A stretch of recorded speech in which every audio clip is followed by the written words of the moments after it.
Hello, everyone. Welcome back to St. Louis Teens.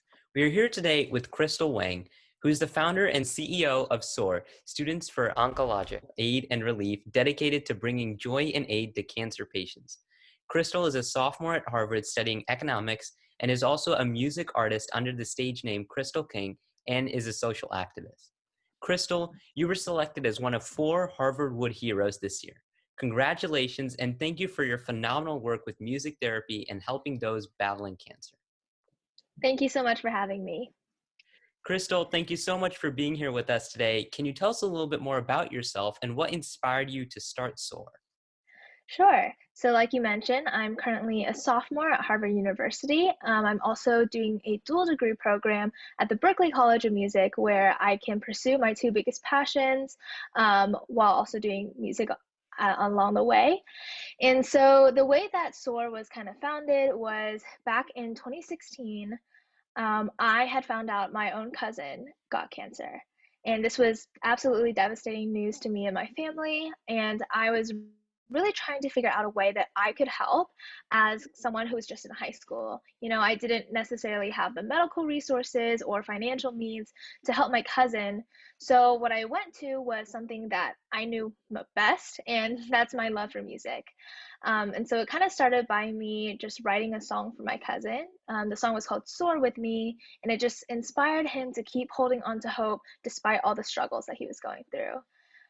After this experience and seeing how my song was able to kind of uplift my cousin in such a simple yet inspiring way, I realized there are other people in the cancer community that might not have access to this, and maybe they're getting all the medical help they need, but sometimes emotionally they're not being fulfilled, and cancer patients really need that sense of security and family all around them. And so that's when I started SOAR, and our mission is to provide joy and aid to all cancer patients around the nation. And now with SOAR, you're working on a music therapy app for patients with cancer. You host concerts, scholarship programs, and webinars with specialists. And SOAR does so many wonderful things. So I know it can be difficult, but if you had to sort of pick one part that would be your favorite, what would that be? Yeah, I guess my favorite part of having an organization like this is being able to work with such a diverse group of people. So first of all, my executive team has been with me since I founded SOAR, and they've been so inspiring and so hardworking in that I'm able to really get my mission out there and really help as many people as possible. And everyone is just so supportive of me. And so that's, I think, my favorite part of SOAR is just getting to work with so many amazing people that also really care and are really passionate about the work that we do. And Crystal, you've raised over $50,000, expanded to over 9 chapters and 500 plus members across the nation, and impacted thousands of families with cancer. What are your keys to such amazing success and expansion? So I guess this answer might be a little cliche, but I still want to reiterate it because it's so, so important in doing something as big as SOAR or even something as small as just a passion project. And I think the biggest thing is to persevere and not let any doubts, either from yourself or other people, get in the way. When I first started SOAR, obviously I was starting from scratch. I was starting from nothing. And it's not like I knew people in the nonprofit community or even the cancer community. I just had a dream and a mission and a passion. And along the way, because we are a student organization, at the beginning, there wasn't a lot of support. And there's so many other big organizations that people donate to specifically handling cancer, and they have so many resources and amazing people working for them. And so it was not always the easiest time finding people to support a smaller organization composed of students. But I think that just made me more inspired and more dedicated to the work that we were doing. And I definitely did not let other distractions or doubts get in my way. And I just worked harder than ever. You really just have to do everything that you can. For me, it was something like as simple as going door to door to the local businesses in my area and literally saying, hey, we're a nonprofit organization, like, could you sponsor us, please, please, please? And I got rejected many times, but afterwards, throughout all those like hard work and literally just not giving up and going door to door, that's how we raised like our first $2,000. And that's like nothing compared to what we have now. But that $2,000 got our foot in the door to partnering with other organizations and growing SOAR to what it is today. And can you share with us some of the success stories of SOAR and the patients that have been benefited? Definitely. So Uh, there's a variety of different things that we do. Obviously, something as simple as just, like reading books to patients. That's what we've kind of done recently because we have to be virtual and we can't actually see the patients in person or like donate items because hospitals have more restrictions. But one particular story that kind of comes to mind is one of my favorite parts of SOAR is our scholarship program. So, obviously, as a student in college myself, I know how important education is, and I know how costly it is, especially for someone who might, also have medical bills to take care of and other concerns to worry about. We really wanted to help those people still be able to pursue a secondary education. So, there's this one cancer patient, Brandon Hertzendorf, giving a shout out to him. He actually was one of our scholarship recipients last year.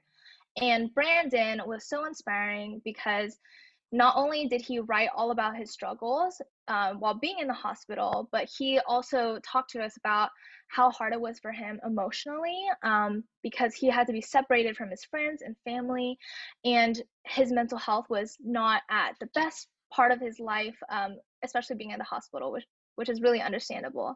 And so he said that throughout this experience, he was super, super inspired to pursue therapy himself, like learning about psychology and becoming a licensed therapist in the future so he can help other people.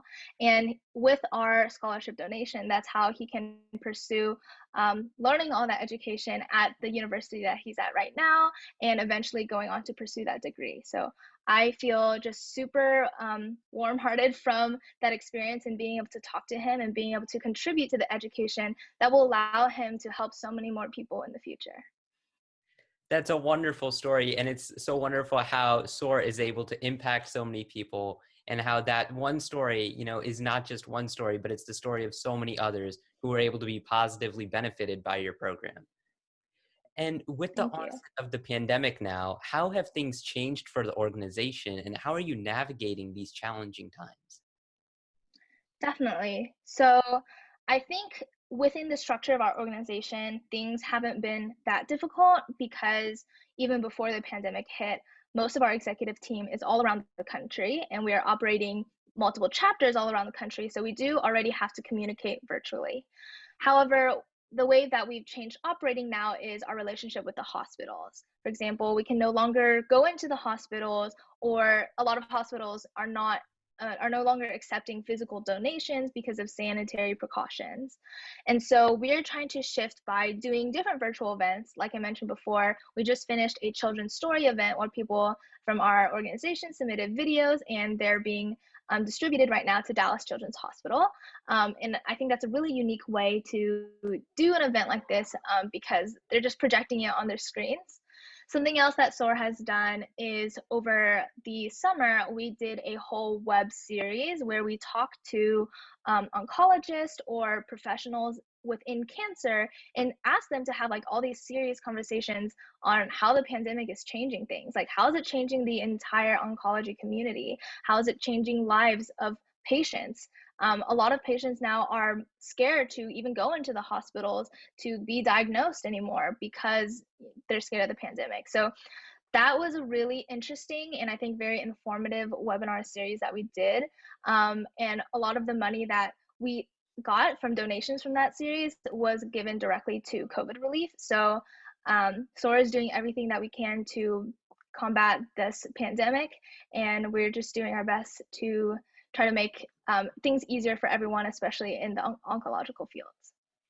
And Crystal, with your experience working with youth, what is one of the biggest strengths of today's youth that one can leverage to become leaders and to make a difference in our world?